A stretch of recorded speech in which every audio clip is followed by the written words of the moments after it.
All right, so this article that I'm doing an annotation on is called Goat's Milk, Plant-Based Milk, Cow's Milk, and Serum 25 Hydroxy Vitamin D Levels in Early Childhood.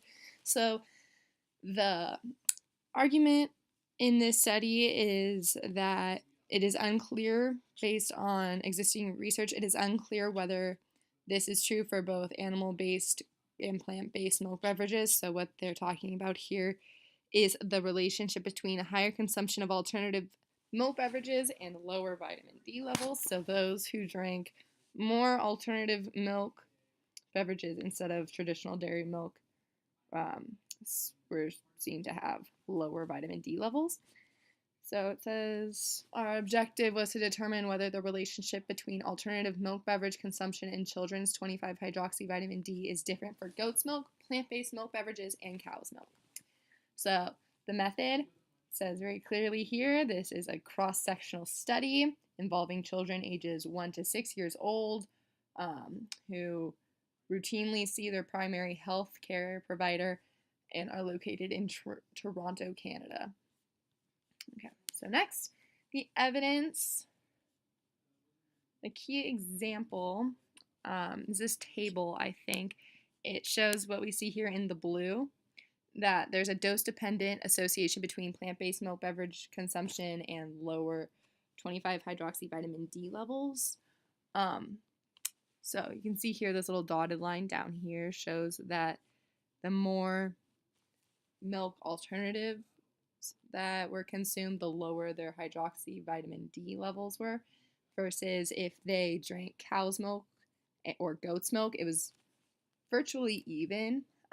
Saw the same results from animal-based milks. Had those who drank animal-based milks had higher levels of the 25 hydroxy vitamin D. So the findings, let's see. So they gave a couple explanations here saying that this difference could be because of the biological potency of vitamin D. So the fact that vitamin D is naturally more potent in animal milk and not so much in plant-based milks. Or another explanation may be differences in regulatory requirements for vitamin D fortification. So if the plant-based milks that the population they're studying is consuming is not fortified, that could be a reason for the lower vitamin D levels. Next, the implications. So this is important for anyone who is raising children who don't, who are dairy free. So whether they have a dairy allergy or it's a personal preference, that's who this is going to be important for. And it's also going to be important in the future for more investigations because they didn't, I guess, says here, future investigations are needed to elucidate the differences between the effects of plant-based milk beverage consumption and animal-based consumption on children's 25 hydroxy vitamin D levels.